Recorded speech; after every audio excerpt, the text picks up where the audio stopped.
জনাব মোহাম্মদ ইয়ামিন সাহেবকে আমি মঞ্চে আসার জন্য অনুরোধ করছি এবং উনি তার মূল্যবান বক্তব্য এখন পেশ করবেন।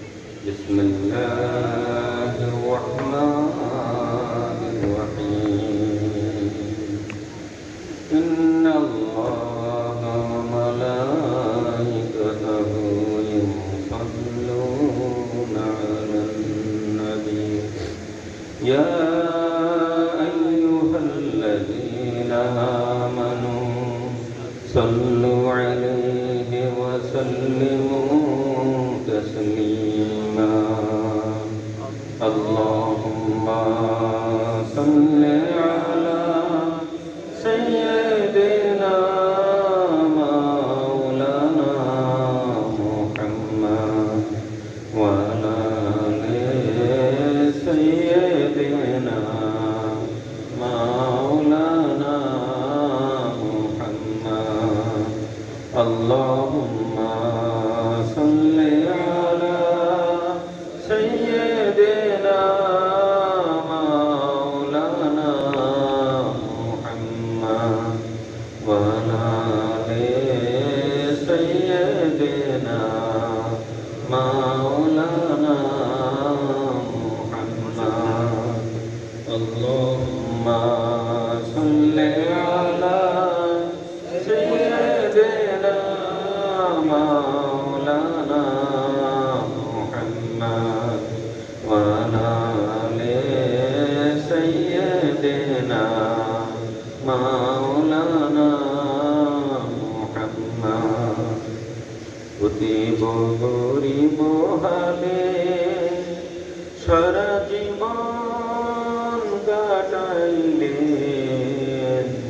সারে জাহান মাতাইলেন সারে জাহান মাতাইলেন মুহাম্মদ ইয়া রাসূলুল্লাহ আল্লাহুম্মা সাল্লি আলা সাইয়্যিদিনা মাওলানা মুহাম্মদ ওয়া আলা আলি সাইয়্যিদিনা مولانا محمد اللهم صل على سيدنا مولانا محمد وعلى آل سيدنا مولانا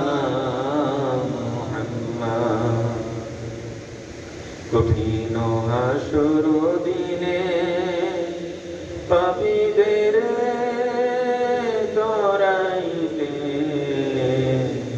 তোমায় দিনে নাহি গতি তোমায় দিনে নাহি গতি মুহাম্মদ ইয়া রাসূলুল্লাহ اللهم صل على سيدنا مولانا محمد وعلى آل سيدنا مولانا محمد صلاة يا رسول الله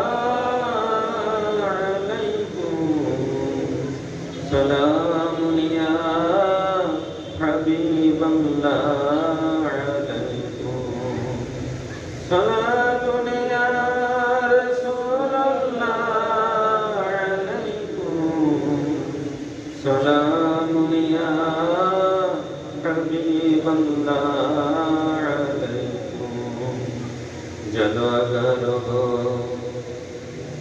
जलवागर हो तुम जनों की दस्तगी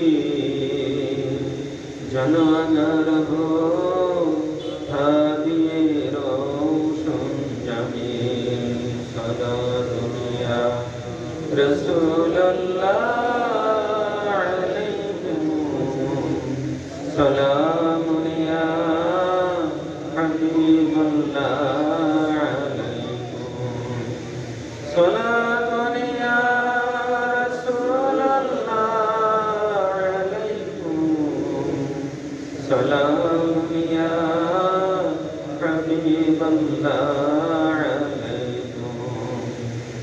जलवागर हो जलवाए नूरे खुदा जलवागर हो या मुहम्मद मुस्तफा सलाम या रसूल अल्लाह अलैकुम सलाम या हबीब अल्लाह अलैकुम सलाम या रसूल अल्लाह अलैकुम सलाम या हबीब अल्लाह अलैकुम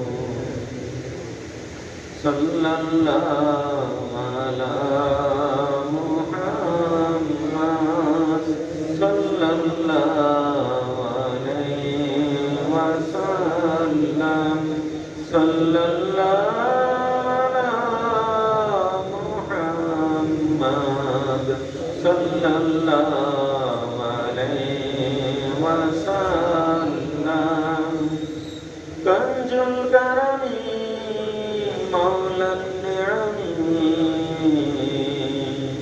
हादिउल उम्मी शरीयती सल्लल्लाहु अला मुहम्मद सल्लल्लाहु अलैहि वसल्लम सल्लल्लाहु अला मुहम्मद सल्लल्लाहु अलैहि वसल्लम شاف الشجر نطق الهجر شق القمر بشرفه صلى الله على محمد صلى الله عليه وسلم صلى الله على محمد صلى الله عليه وسلم بلغ العلا بكماله كشف الدجى بجماله حسنت جميع خصاله صلوا عليه وآله بلغ العلا بكماله كشف الدجى بجماله حسنت جميع خصاله صلوا عليه وآله ومحمدنا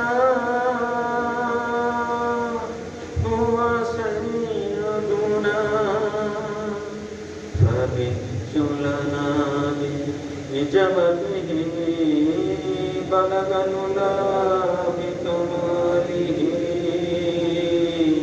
كشف الدجى بجماله حسنت جميع خصاله صلوا عليه وآله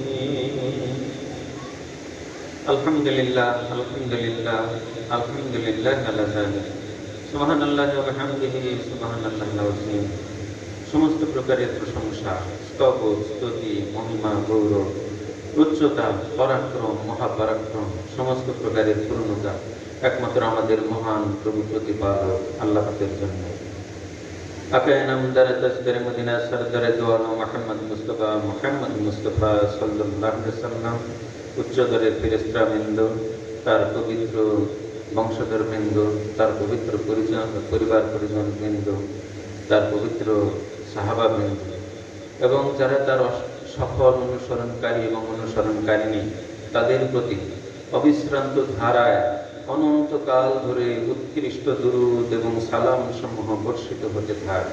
আমরা সবাই বলি আল্লাহুম্মা আমিন।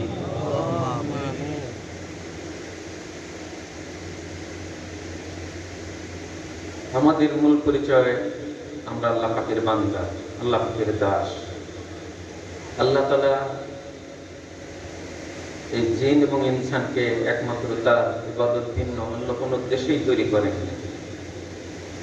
আর আমাদের যেহেতু আল্লাহ তাআলা ইবাদতের জন্যই সৃষ্টি করেছেন এবং আসওয়াতুন হাসানা রাসূল সাল্লাল্লাহু আলাইহি সাল্লাম উৎকৃষ্ট নমুনা রূপে আল্লাহ তাআলা পেশ করেছেন, তাকে অনুসরণ করেই আমাদের দুনিয়া এবং আখিরাতের সমস্ত প্রকারের কল্যাণ এবং কামিয়াব আমাদের হাসিল করতে হবে, আমাদের পাইতে হবে। দুনিয়া এবং আখিরাতের সমস্ত প্রকারের কল্যাণ একমাত্র তার সফল অনুসরণের উপরই নির্ভর করে। এই রাসূল সাল্লাল্লাহু আলাইহি সাল্লামের অনুসরণ হযরত ইমাম রব্বানী মুজাদ্দিদ আল-কুসানি শায়খ আহমদ ফারুকী সিরহিন্দি রাহমাতুল্লাহ আলাইহি তার পবিত্র ওমর গ্রন্থ মুক্তবাদ শরীফে চতুর্থ খণ্ডের বাংলা চতুর্থ খণ্ডের 54 নম্বর মক্তবে এখানে আলোচনা করেছেন। রাসূল সাল্লাল্লাহু আলাইহি সাল্লামের অনুসরণের 7টা স্তরের কথা বলেছেন। এই বিষয়টা আমাদের মধ্যে আলোচনা অত্যন্ত জরুরি এবং বেশি করা দরকার এই কারণেই যে আমরা রাসূল সাল্লাল্লাহু আলাইহি সাল্লামের অনুসরণ যে প্রথম স্তর, যেটা জাহিরি অনুসরণ, জাহিরি ইলম কালামের উপর সম্পর্কিত, এই অনুসরণের কিছু অংশ অনুসরণ করাকেই যথেষ্ট মনে করি অনেক। বিশেষ করে যেমন হাদিস শরীফে আসছে রাসূল সাল্লাল্লাহু আলাইহি সাল্লাম যে ইলম সম্পর্কে বলেছেন, ইলম হলো দুই প্রকার, একটা হলো জাহিরি ইলম আর একটা হলো কলবি ইলম। এবং কলবি ইলমের কথাই বলেছেন এটাই হলো উপকারী ইলম, এবং জাহিরি ইলম এটা দলিল স্বরূপ। তো আমাদের এই দুই ধরনের ইলম যদি আমরা শিক্ষা গ্রহণ করতে না পারি তাহলে আমরা কখনো মুহাক্কিক হইতে পারবো। হযরত ইমাম মালিক রাহমাতুল্লাহ আলাইহি বলেছেন যে জাহিরি ইলম শিক্ষা করলো কিন্তু কলবি ইলম শিক্ষা করলো না, সে হলো ফাসিক। আর যে কলবি ইলম শিক্ষা করলো কিন্তু জাহিরি ইলম শিক্ষা করলো না, সে হলো জিন্দিক। আর যে উভয় ধরনেরই ইলম শিক্ষা করলো সে হলো মুহাক্কিক। হক্কানি আলেম হতে হলে তাকে উভয় ধরনের ইলমের অধিকারী হতে হবে। আর রাসূল সাল্লাল্লাহু আলাইহি সাল্লামের অনুসরণের প্রথম স্তর যেটা, সেটা এই জাহিরি অনুসরণ, সেটা জাহিরি ইলম কালামের সাথে সম্পৃক্ত, এটার উপরে নির্ভরশীল। যেমন ফরজ, ওয়াজিব, সুন্নত, মুস্তাহাব, হালাল, হারাম, জায়েজ, নাজায়েজ এই সম্পর্কিত ইলম শিক্ষা করা এবং এর উপর আমল করা, এবং এই আমল যাতে আল্লাহ পাকের দরবারে গৃহীত হয় তার জন্য নিয়তের বিশুদ্ধতা অর্জন করা। কিন্তু এই নিয়তের বিশুদ্ধতা অর্জন করতে হলে আমাদের এই যে কলবি ইলমের দিকেই অগ্রসর করতে হবে। এই জন্য বলা হয় যে কলবি ইলম সেটা হলো, বা ইলমে যে মারিফাত, এটা হলো ইলমে শরীয়তের খাদেম শুরু। ইলমে শরীয়ত কখনোই পূর্ণ হবে না যতক্ষণ পর্যন্ত ইলমে মারিফাতের অর্জন যতক্ষণ পর্যন্ত না হবে, কলবি ইলম যতক্ষণ পর্যন্ত অর্জিত না হবে, কলব যতক্ষণ পর্যন্ত সালিম না হবে, নফস যতক্ষণ পর্যন্ত মুতমাইন্না না হবে, ততক্ষণ পর্যন্ত এই যে শরীয়তের যে পূর্ণতা কখনোই অর্জন করা সম্ভব হবে না। জাহিরিভাবে অর্জন হলেও আভ্যন্তরীণ অনেক বিষয়গুলি রয়ে গেছে যেগুলি সে পূর্ণ করতে কখনোই সক্ষম হবে না। যেমন কিছু সংখ্যক লোককে যদি বলা হয়, হিন্দু লোক বা অন্য ধর্মের লোক, কাফির মুশরিককে যদি বলা হয়, জিকির শিক্ষা দেওয়া হয় যে তোমরা আল্লাহ আল্লাহ বলে জিকির করো, তারা মৌখিকভাবে জোরে জোরে জিকির করতে বলা হয়, তারা যখন জিকির করতে পারবে না। সবাই কিন্তু এটা জিকির করতে পারবে, সে মুসলমান হোক, কাফির হোক, যাই হোক না কেন, সবাই এই জিকিরটা করতে পারবে। কিন্তু ওই ইলম, যে কলবি ইলম যদি না থাকে, ঈমান যদি না থাকে, তাহলে কিন্তু কলবি যে জিকির, যেটা কলবে যে আল্লাহর যে জিকির হবে, এটা কিন্তু কখনো হবে না। এটার জন্য ঈমান দরকার, এটার জন্য ঈমান থাকতে হবে। এটার জন্য কলবে যখন ঈমান থাকবে, অন্তরে এরপরে কলবে যখন জিকির দেওয়া হবে, তখন সে যখন জিকির করবে তখন তার কলব যে কলবে জিকির আসবে, এটার জন্য ইমান শর্ত। কিন্তু জবানিভাবে এই জিকির করার জন্য এটা ইমান শর্ত না, এটা যে কেউ করতে পারে। আর ওই আমল যেটা কলবের সাথে সম্পৃক্ত, এটা করতে হইলে ইমান থাকতে হবে। আর এরকম কলবি এলেম তার অর্জন করতে হবে, এই কলবি এলেমের সাথে সম্পৃক্ত থাকতে হবে। যেমন রসুল সাল্লাল্লাহু আলাইহি সাল্লামের জামানায় যখন রসুল পাক সাল্লাল্লাহু আলাইহি সাল্লামের পবিত্র হস্ত মোবারক ধরে কেউ বায়াত গ্রহণ করছে, সাথে সাথে তার কলব সালিম হয়ে গেছে, সুবহানাল্লাহ। তার কলব জিন্দা হয়ে গেছে, কলব জিকির এসে গেছে, কলব সালিম হয়ে গেছে, সাথে সাথে তার নফস মুতমাইন্না হয়ে গেছে, সুবহানাল্লাহ। এবং সে কামালতের নবুয়তের নূরে নূরান্বিত হয়ে গেছে, সুবহানাল্লাহ।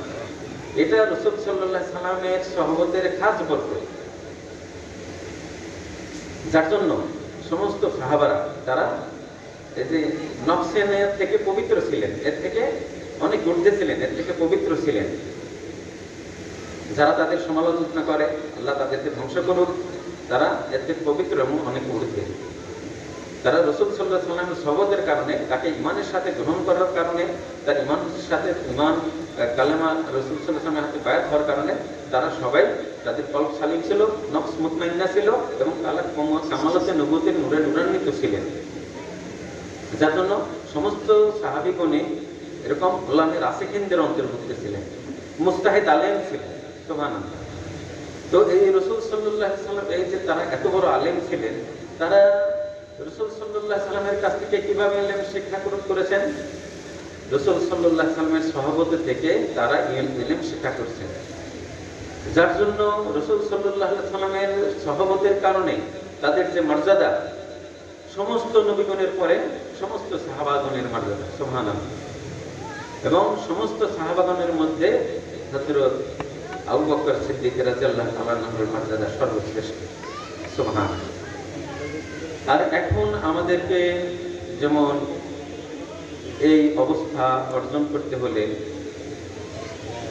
জাহিরি ইলম অর্জন করার পরে বিশেষ করে যতটুকু ইলম অর্জন করা, দিনের উপর চলার জন্য যতটুকু ইলম দরকার, ততটুকু ইলম অর্জন করা সবার জন্যই ফরজ। যে ব্যবসা করতেছে, এই ব্যবসা সংশ্লিষ্ট তার ইলম অর্জন করা এবং তার দৈনন্দিন জীবন পরিচালনা করা এবং তার ক্ষেত্রে যে ইলম দরকার সেটা অর্জন করা তার জন্য ফরজ। ঈমান আনার পরে প্রথম ফরজ হলো নিজের আকীদাকে আহলে সুন্নাত ওয়াল জামাত অনুসারে, আকায়েদ অনুসারে নিজের আকীদাকে বিশুদ্ধ করা। হযরত ইমাম রব্বানী মুজাদ্দিদ আল কিরসানী শায়খ আহমদ তারকি সিরহিন্দি রাহমাতুল্লাহ আলাইহি তার পবিত্র অমর গ্রন্থ মুক্তবাদ শরীফে উল্লেখ করেছে। ঈমান আনার পরে প্রথম ফরজ হলো নিজের আকীদাকে আহলে সুন্নাত ওয়াল জামাতের আকীদা অনুসারে বিশুদ্ধ করে নেওয়া। এরপরে ফরজ, ওয়াজিব, সুন্নাত, মুস্তাহাব, হালাল, হারাম, জায়েজ, নাজায়েজ এ সম্পর্কিত ইলম শিক্ষা করা। তো এই জিনিসগুলি জাহিরি ইলমের ভিতরে সম্পৃক্ত। এখন জাহিরি ইলম অনুসরণ, যেটা বাহ্যিকভাবে বাহ্যিক অনুসরণ, যেটা সুন্নতের যেমন টুপি পরা, লম্বা জামা পরা, পাগড়ি পরা, এরকম জাহিরি অনেক সুন্নত আছে না, যেগুলি বাহ্যিকভাবে আমরা দেখি। এখন রাসূল সাল্লাল্লাহু আলাইহি সাল্লামের জামানায় প্রায় 300-400 এরকম মুনাফিক ছিল, যারা নবীজির সাথে মসজিদে নববীতে নামাজ পড়ত। এখন জাহিরি দিক থেকে কিন্তু তাদের পার্থক্য করার কোনো উপায় ছিল না। কিন্তু বাহ্যিকভাবে দেখে একটু বোঝা যাবে যে কে মুনাফিক আর কে মুসলমান, এটা বোঝা যাবে না। এটা বোঝা যাবে কিভাবে? তার অন্তরের অবস্থা, ঈমান কি, যার ভিতরে রাসূল সাল্লাল্লাহু আলাইহি সাল্লামের মহব্বত ছিল, ভালোবাসা ছিল, প্রেম ছিল। সাহাবীগণ যারা ঈমানদার ছিলেন তারা নিজের জানের চেয়ে রাসূল সাল্লাল্লাহু আলাইহি সাল্লামকে বেশি বাসতেন কিনা? বেশি ভালোবাসতেন। আর যারা মুনাফিক তারা কি এরকম ভালোবাসতেন না? তারা জাহিরিভাবে তাদের সাথে মিশতেন, নবীর সাথে, সাহাবীদের সাথে মিশতেন, কিন্তু অন্তর দিয়ে তাদের সাথে মিশতেন। এরকম ভাবে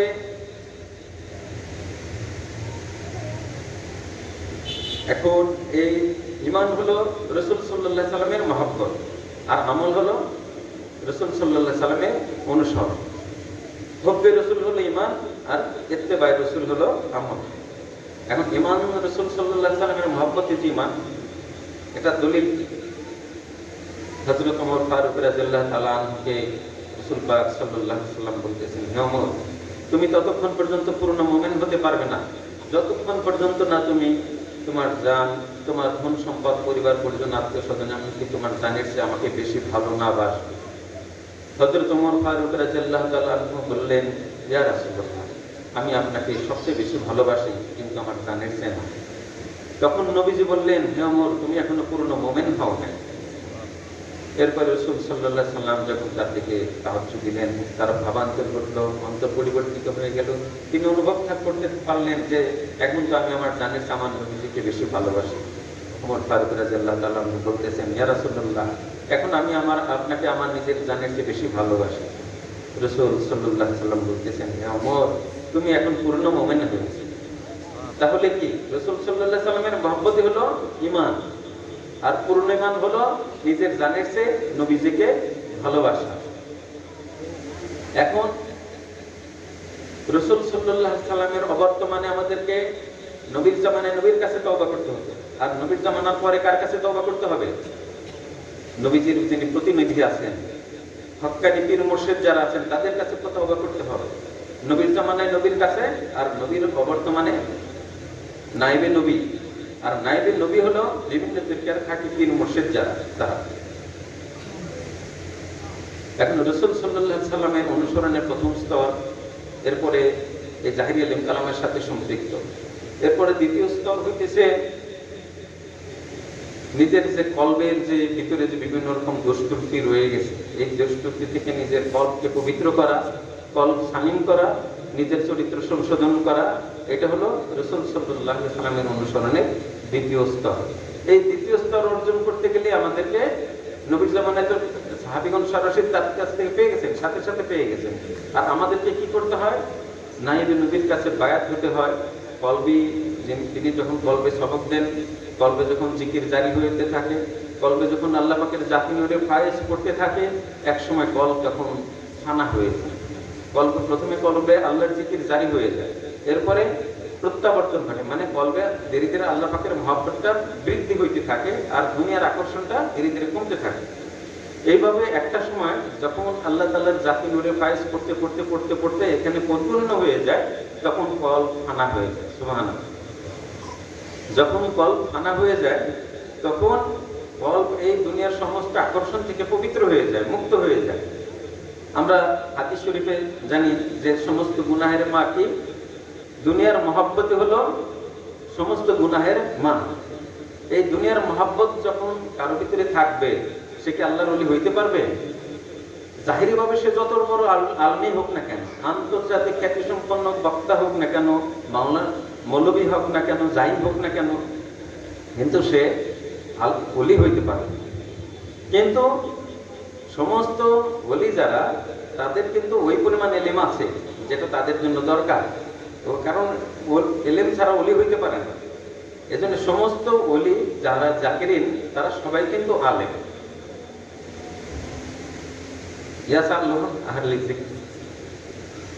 যে কাকে জিজ্ঞেস করবেন? যে আহলে জিকির যারা, আহলে জিকির যারা, তাদেরকে জিজ্ঞেস করার কথা নির্দেশ করেছেন।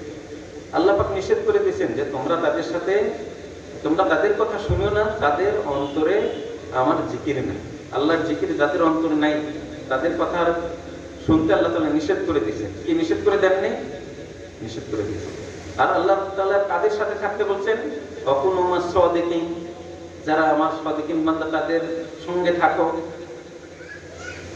বিসমিল্লাহির রহমানির রহিম। ইয়া আইয়ুহাল্লাযীনা আমানুত্তাকুল্লাহ, ইয়া আইয়ুহাল্লাযীনা আমানুত্তাকুল্লাহ ওয়া কুনু মাস সাদিকিন। হে ঈমানদার বান্দাগণ, তোমরা আল্লাহকে ভয় করো এবং আমার সাদিকিন বান্দাদের সঙ্গে থাকো। এই সাদিকিন বান্দা কারা? মুফাসসিরিনগণ লিখেছেন যে যারা বিভিন্ন তরিকার হক্কানি পীর মুর্শিদ যারা আছেন, তারাই হলো সাদিকিন। আর এই তরিকায় আমরা যারা বায়াত হয়েছি, বায়াত হওয়ার পরে আমরা যখন বিভিন্ন মাকাম যখন অতিক্রম করি, আমাদের মাকামে যেমন ফানাফি সাহেবের পরে ফানাফির রসুল, তারপরে বেলায়েতের মাকাম সমূহ আছে, তারপরে নবুয়তের, কামালতের নবুয়তের মাকাম। তো কামালতে বেলায়েত এবং কামালতে নবুয়তের মাকামের মাঝখানে একটা মাকাম আছে, যেটা সিদ্দিকিয়াতের মাকাম বলা হয়। সুবহানাল্লাহ। এই সিদ্দিকাতের মাকাম অর্জন হইতে হলে যখন কারো রাসূল সাল্লাল্লাহু আলাইহি সাল্লামের অনুসরণের তৃতীয় স্তর পূর্ণ হয়ে যায় এবং চতুর্থ স্তরে যখন সে পদার্পণ করে তখন তার এই মাকামটা অর্জিত হয়, তখন তার নফস মুতমাইন্না হয়। একদিকে কলব সালিম তো দ্বিতীয় স্তরের সাথে সম্পৃক্ত, দ্বিতীয় স্তরে কলব সালিম হয়ে যায়। কলব সালিম হয়ে গেলে কলব পবিত্র হয়ে যায়, দুনিয়ার আকর্ষণ থেকে পবিত্র হয়ে যায়, তার আর দুনিয়ার প্রতি মহব্বত থাকে না। এমনকি হাজার বছর যদিও বেঁচে থাকে তবুও দুনিয়ার প্রতি সে আকর্ষিত হবে না, দুনিয়ার মহব্বত তাকে বিভ্রান্ত করতে পারবে না। সে আল্লাহ পাকের মহব্বতে বিলীন থাকবে, আল্লাহ পাকের জিকিরে, আল্লাহ পাকের স্মরণে, আল্লাহ পাকের মহব্বতে সে ফানা থাকবে এবং এটা স্থায়ী হলে এটাকে বাঁকা বলে, এটা স্থায়ী হয়ে যায়।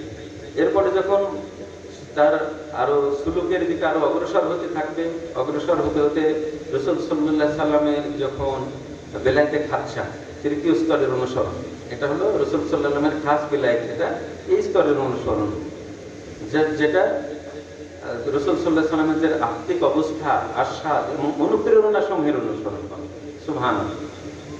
আত্মিক অবস্থা, আস্বাদ এবং অনুপ্রেরণা সমূহ রাসূল সাল্লাল্লাহু আলাইহি সাল্লামের অনুসরণে হবে। যেমন রাসূল সাল্লাল্লাহু আলাইহি সাল্লামকে যুদ্ধের ময়দানে কাফের তীর ছুঁড়ছে, নবীজি দেখতেছেন যে তীর তার দিকে আসতেছে তাকে হত্যা করার জন্য। আল্লাহ রাসূল তো বললেন না যে আল্লাহ আমার শত্রু আমাকে হত্যা করার জন্য তীর ছুঁড়ছে, তুমি তাকে ধ্বংস করে দাও। আল্লাহ রাসূল কি এটা বলছেন?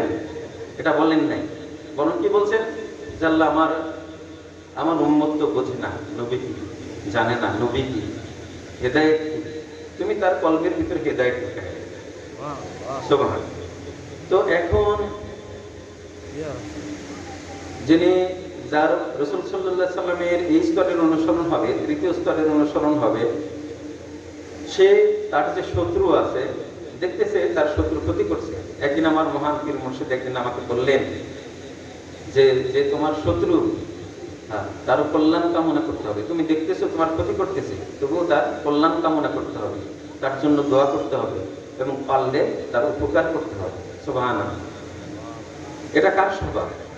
এটা রাসূল সাল্লাল্লাহু আলাইহি সাল্লামের স্বভাব। আর রাসূল সাল্লাল্লাহু আলাইহি সাল্লামের খাঁটি অনুসারী যারা আছে তাদের স্বভাব। এখন জাহিরিভাবে একজন অনেক বড় আলেম হলো, জাহিরিভাবে সমস্ত কিছু নবীদের মতো হলো, কিন্তু অন্তরটা যদি ফিরআউনের মতো হয়, তাকে কি নাইবে নবী বলা যাবে?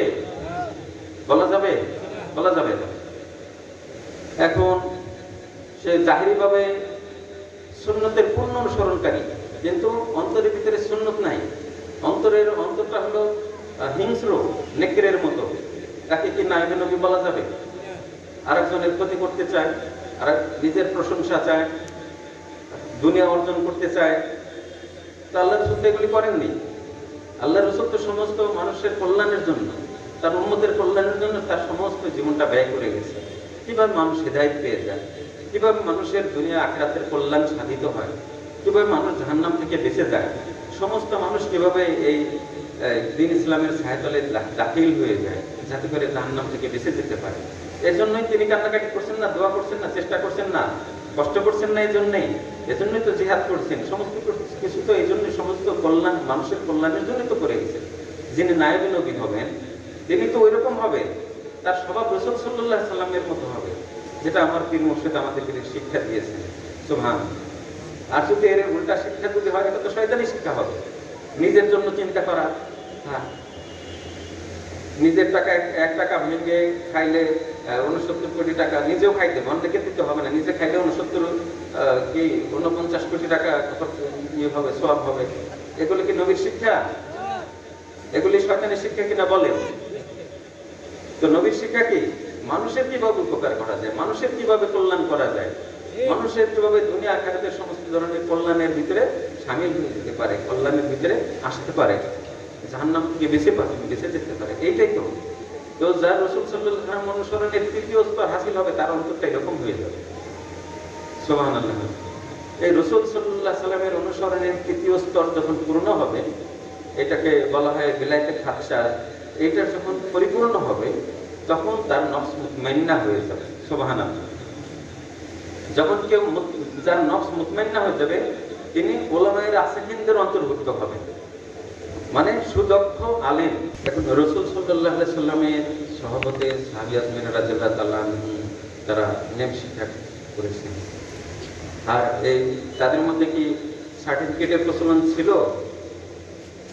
এই যে এখন যে সার্টিফিকেট দেওয়া হয় মাদ্রাসায়, এই সার্টিফিকেটের প্রচলন ছিল ওই সময়?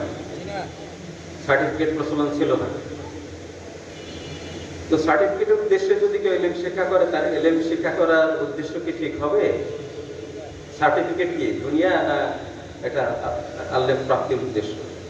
দুনিয়া না আখিরাত? সার্টিফিকেট হলো দুনিয়া। সার্টিফিকেট হলে মাদ্রাসার মুহতামিম হওয়া যায়,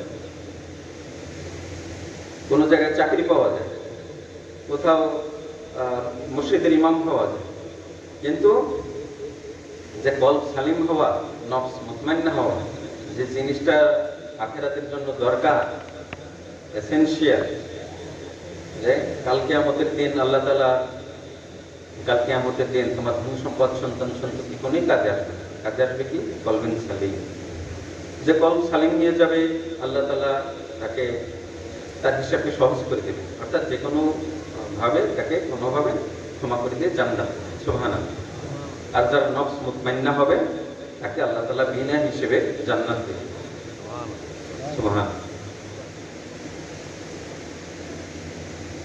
এখন রাসূল সাল্লাল্লাহু আলাইহি সাল্লামের অনুসরণে যেমন সাহাবী আজমিন রাদিয়াল্লাহু তাআলা আনহুম ইলম শিক্ষা করেছেন, আমরা একইভাবে আমাদের পীর মুর্শিদদের সহবতে থেকে তাদের নির্দেশিতভাবে এবং তাদের সহবতে থেকে তাদের কাছে কোরআন হাদিস শুনে এবং তাদের নির্দেশিত কিতাবসমূহ পড়ে আমরা ইলম শিক্ষা করি।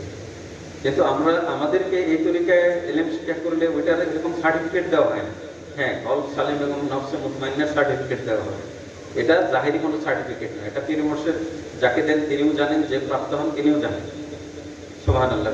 এইটাই কাজে লাগবে। কিন্তু আর ওই যে কাগজের যে সার্টিফিকেট, এটা দুনিয়াতেই থেকে যাবে, দুনিয়ার জিনিস দুনিয়াতেই থেকে যাবে, এটা আখিরাতে কোনো কাজে লাগবে না। বরং যে ইলম দ্বারা কেউ উপকৃত হয়নি, ইলম শিক্ষা করেছে কিন্তু ওই ইলম তার হলকমের নিচে না মেনে, ওই ইলম দ্বারা যদি উপকৃত না হয়ে থাকে, কাল কিয়ামতের দিন ওই ইলম তার বিরুদ্ধে দলিল হবে এবং কালকে ওই আলেম সবচেয়ে বেশি ক্ষতিগ্রস্ত হবে। অথচ আলেমদের কত মর্যাদা! আলেমদের কালি, কলমের কালি শহীদের রক্তের চেয়ে বেশি মূল্যে গৃহীত হবে আল্লাহ পাকের দরবারে। সুবহানাল্লাহ। আলেমদেরকে বলা হয়েছে তারা ওয়ারাসাতুল আম্বিয়া, আম্বিয়াদের ওয়ারিস, আম্বিয়াদের প্রতিনিধি। আলেমদেরকে বলা হয়েছে, এই যুগের আলেমদেরকে রাসূল সাল্লাল্লাহু আলাইহি সাল্লামের যে আলেম উম্মতের মধ্যে আলেমদেরকে বলা হয়েছে যে তারা বনী ইসরাইলের নবীদের মতো। সুবহানাল্লাহ।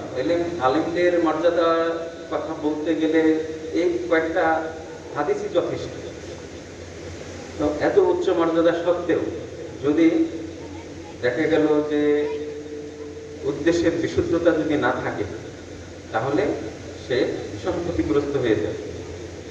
আবার আলেমদের মধ্যে একবার কোন এক সাহাবী জিজ্ঞেস করছেন যে ইয়া রাসূলুল্লাহ, নিকৃষ্ট একজন নিকৃষ্টের কথা জিজ্ঞেস করছেন যে নিকৃষ্ট কে? যে আলেমদের মধ্যে নিকৃষ্ট আলেমগণই সৃষ্টির মধ্যে নিকৃষ্ট। নাউযুবিল্লাহ।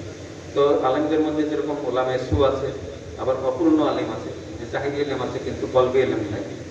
কিন্তু যারা ওয়ারিসাতুল আম্বিয়া বা যারা নবীদের ওয়ারিস এবং যারা বনী ইসরাইলের নবীদের মতো আলেম, তারা ওই ওলামায়ে হক্কানি এবং বিভিন্ন তরিকার খাঁটি পীর মুর্শিদ যারা, এদেরকে বলা হয়েছে। এদের দ্বারা যেমন নবীদের কাজ পূর্ণ হচ্ছে, তাদের দ্বারা জাহিরি এবং বাতিনি ইলম সালিকরা অর্জন করতে পারতেছে এবং তাদের দ্বারা কলব সালিম করে নিতে পারতেছে, নফস মুতমাইন্না অর্জন করতে পারতেছে এবং রাসূলুল্লাহ সাল্লাল্লাহু আলাইহি সাল্লামের অনুসরণের যে 7টা স্তর আছে, এই স্তরে ক্রমান্বয়ে অগ্রসর হতে পারতেছে। সুবহানাল্লাহ। তো এই জন্য আমাদেরকে তরিকায় বায়াত দিতে হবে এবং কলব সালিম হওয়া, নফস মুতমাইন্না হওয়া। ফাদ আফলাহ মান যাক্কাহা ফাদ খাবা মান দাসসাহা। যে নিজেকে পবিত্র করলো সে সফল কাম হয়ে গেল, আর যে নিজেকে কলুষিত করলো সে ধ্বংস হয়ে গেল। এই পবিত্র করা হলো কলব এবং নফসের পবিত্র করা। আর এই কলুষিত হওয়া মানে কি, নিজের কলব এবং নফসকে কলুষিত করে না। আল্লাহ তাআলা আমাদেরকে বায়াত হয়ে নিজেদের কলব এবং নফসকে পবিত্র করে নেওয়ার তৌফিক সবাইকে দান করুন। বালাগ এবং রাসূল সাল্লাল্লাহু আলাইহি ওয়াসাল্লামের অনুসরণের 7টা স্তরে আমাদের সমস্ত সালেক সালেকা ভাইদেরকে আল্লাহ তাআলা নসিব করুন, আমিন। এগুলো আমার আলোচনা শেষ করছি। আমার আসসালামু আলাইকুম।